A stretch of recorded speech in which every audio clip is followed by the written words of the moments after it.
of his might. Put on the full armor of God, that you may be able to stand firm against the schemes of the devil. For our struggle is not against flesh and blood, but against the rulers, against the powers, against the world forces of this darkness, against the spiritual forces of wickedness in the heavenly places. Therefore, take up the full armor of God, for you may be able to resist in the evil day, and having done everything, to stand firm. Stand firm, therefore, having girded your loins with the truth, and having put on the breastplate of righteousness, and having shod your feet with the preparation of the gospel of peace. In addition to all, taking up the shield of faith, with which you will be able to extinguish all the flaming missiles of the evil one, and take the helmet of salvation and the sword of the Spirit, which is the Word of God. If you really, really read that with an open heart, it is powerful. It is absolutely powerful. And when I read that, the first story that came to my mind, especially when he said, stand strong against the scheming of the devil. And what we have to realize that Satan is evil, and he hates all good. He hates good. And so he is constantly going around trying to destroy us. And because so many people don't recognize it, it is happening. It is absolutely happening. I thought about the story of Adam and Eve and how Satan went to Adam and tried to seduce him away from his father, tried to get him to believe a lie that he could be like his father trying to control him, he could have his own mind. But Adam didn't listen to that. And then Satan decided that he would go and present himself to Eve. And so he presented himself to Eve as though he was the light, as though he was telling the truth. And Eve listened to that, and listened to that lie. And as a result, she could no longer listen to the truth. She could no longer believe in the truth. She would not listen to her husband anymore because now she has believed this lie, and it's hard to believe the truth. I was counseling with a woman this week, and you have to remember that this battle that we're fighting is a spiritual battle. Everything we do is spiritual. There's nothing in life that you do that is not spiritual. We are a spirit, and we live spiritual life. But people who are angry, and a whole lot of folks are angry, but people who are angry, they cannot hear the truth. They can't hear the truth. They can't see the truth. The truth is their enemy. And what is happening, though, when I was talking to this young lady, counsel with this young lady this week, and she was asking me things about her life. You know, like she think that when people are looking at her, they'll judge her as being ugly. And she was a beautiful woman, but she think that she's ugly.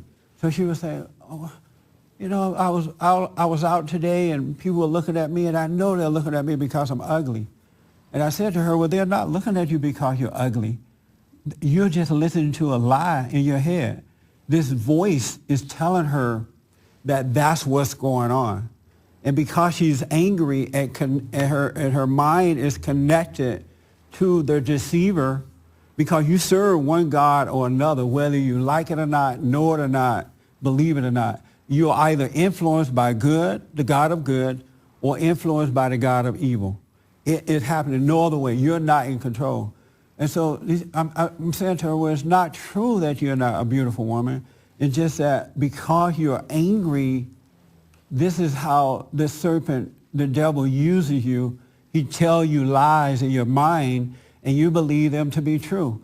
Because Satan can come as the truth too. He can present himself as the light, as the truth.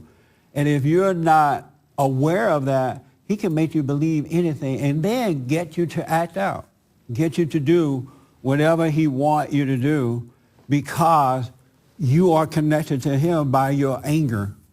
And it's impossible to overcome anything. It's impossible to believe the truth as long as you are connected like that.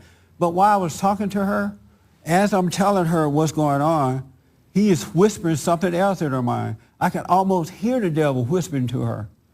And I'm saying to her, don't you see? Every time I tell you the truth about something, he's telling you something else, and you'll believe in that. You can't even hear what I'm telling you. I'm telling you the truth about what's happening, but he is whispering something else to her, and she won't even get it because she's just coming up with, well, she thinks she's coming up with questions after question after question, not realizing that Satan is telling her these things. Has that ever happened? You ever seen that happen? Yes. Have you noticed that sometimes you can't hear the truth because the devil is constantly telling you something else?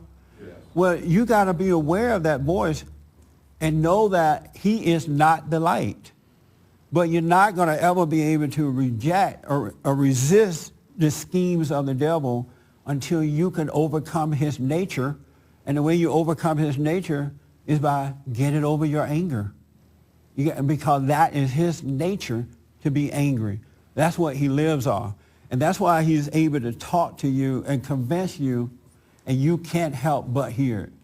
It's a spiritual thing going on, and we're not in control. If you control good, then good is going to control you. Then you can hear from good and doubt the lie because you know the difference between the two voices. But most people do not know the difference between the two voices. I'm watching this funeral service in Arizona this past week, and the people are saying, well, we can't figure out what happened. And people blaming others for it. And even the president said, this is complicated. It's not as simple as we're trying to make it. It's not complicated. The guy was angry for whatever reason. And I'm sure if you look at his parents, because most parents are screwed up, and parents set us up to fail. But I guarantee you, look at his family life, look at the history of his parents. His anger started there, and Satan built on that anger. Because one anger leads to something else, and to something else, and to something else, until you eventually destroy yourself. So that's not complicated. The boy is angry. Is angry, he's still living. And that's what's controlling him. But the world don't seem to recognize that. And it seems as though Christians don't recognize that either. I'm telling you, folks, you got to get over this anger. Otherwise, the devil will cause you to do things that you don't want to do. He has control of your life. It's so sad to see families struggling with something that's so simple and easy to overcome. It's very easy to overcome it. All you have to do is be honest about yourself. I'm an angry person. Just recognize that and then do nothing else about it. Then you can overcome. You got to start telling the truth and being honest about yourself. Then you can go free. Otherwise, you do not have a chance. We had a press conference here. We hosted a press conference on Saturday for the Endangered Species campaign. And what they're doing is putting out billboards in the inner cities around the country to educate black Americans about abortion and the number of black babies that are being aborted.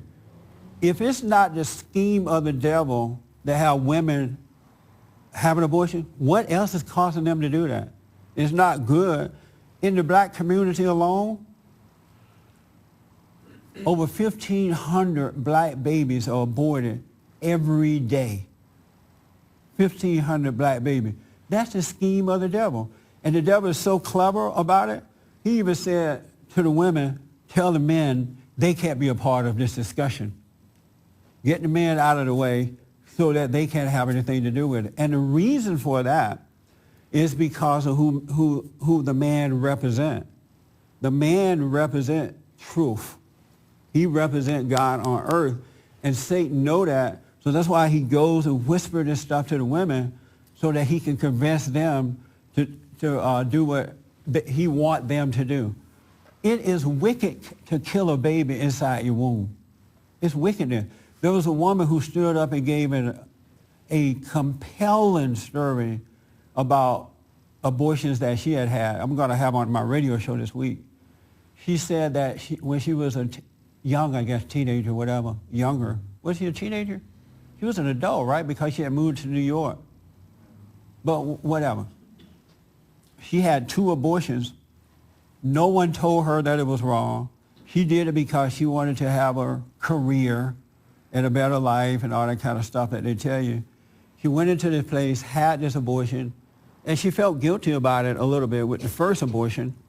And then she got pregnant again and had another abortion, more guilt, really guilt. Her story was compelling. But then the woman got pregnant again and went back to the abortion clinic for the third time to have another abortion. And they took her back in this room where they take you. They use like a suction tool, like a vacuum cleaner thing, to suck this baby out of you. And they made 2 attempts to do it and could not do it. But she kept going back with all this guilt that she had from the other 2 babies she had murdered. She still went back another time to do the third baby. Fortunately, it didn't work. The abortion did not work, and the baby is alive now. But in hearing her story, she had all this guilt from the first 2, and yet Satan made her go back for a third one because she didn't want to do it. She said that something had her doing this, telling her to do it, and she was not in control. That's that voice of evil speaking to you, making you do the things you don't want to do. And so you got to let go of that. You got to let go of that by letting go of your anger, your judgment. You got to let go of that by forgiving others so that God can forgive you. Then you can go free. You can walk away and finally live your life.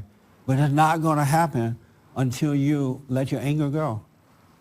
I've never seen, in all of my born days,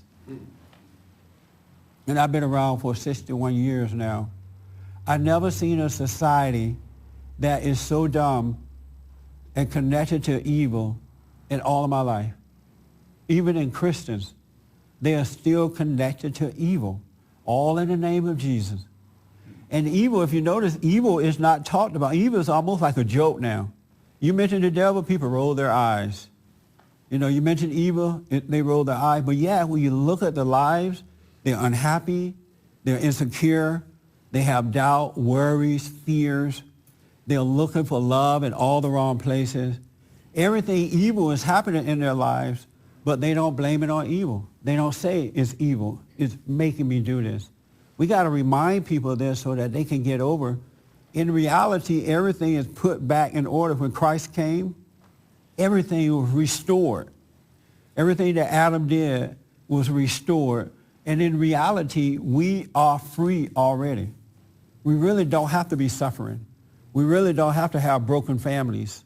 Men don't have to be weak and pathetic as they are. Men are so weak today, it's hard to find a real man. Anybody other than me, anybody seen a real man lately? You've seen one? Yeah, on the 1960s TV show. 1960s, yeah. But see, that's for a reason. I just want people to know it's all for a reason.